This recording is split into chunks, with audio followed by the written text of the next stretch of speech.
2008च्या मालेगाव बॉम्बस्फोट प्रकरणी साध्वी प्रज्ञा सिंग ठाकूरला अखेरची संधी 25 एप्रिलपर्यंत कोर्टात हजर राहण्याचे दिले आदेश।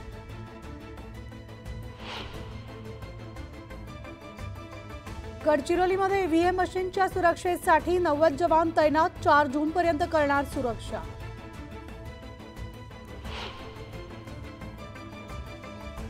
चिपळूणमधील गावांमध्ये पाण्याचा प्रश्न अधिक गंभीर, 10,000 मतदारांचा निवडणुकीवर बहिष्कार।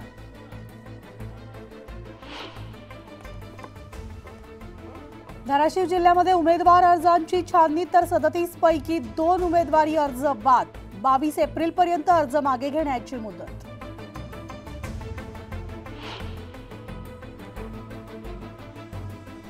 पालिकेचे घनकचरा व्यवस्थापन खात्यातील 5,000 कर्मचारी निवडणुकांच्या कामात, कचरा संकलनासाठी अपुरं मनुष्यबळ।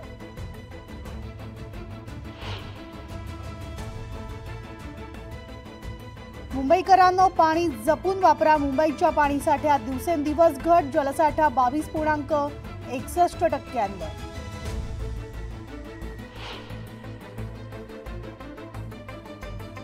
मुंबईकरांना उन्हापासून मिळणार काही अंशी दिलासा, तापमान 40 वरून 34 अंशावर आल्यानं दिलासा।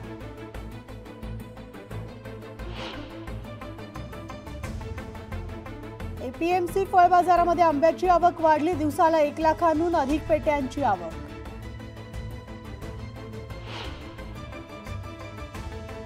कडाक्याच्या उन्हात कलिंगडही महागलं, आवक घटल्यानं कलिंगडच्या किमतीत वाढ।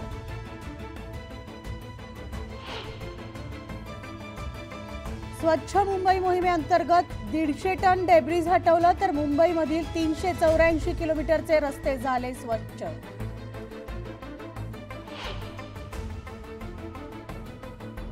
झाडांवरील रोषणाई 7 दिवसात हटवा, पालिका प्रशासनाचे विभाग कार्यालयांना आदेश।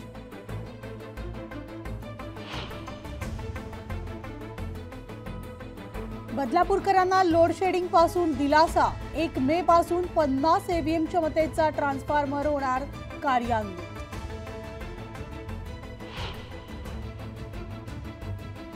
मुंबई पुणे महामार्गावर कारचा भीषण अपघात, कारमधील पोलीस कर्मचाऱ्याचा जागीच मृत्यू।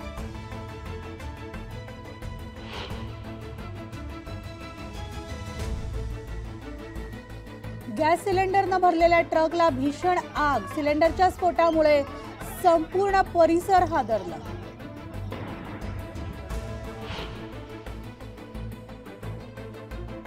मुंबई पुणे महामार्गावर बर्निंग बसचा थरार, आगीत बस जळून खाक, सुदैवाने जीवितहानी नाही।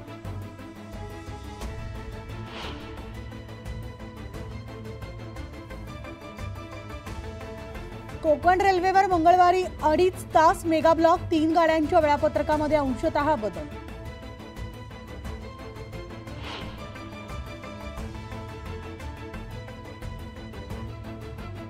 आणि पनवेलमधील 5 प्राथमिक आरोग्य केंद्रात उष्माघात कक्ष, 24 उपकेंद्रांवर जनजागृती।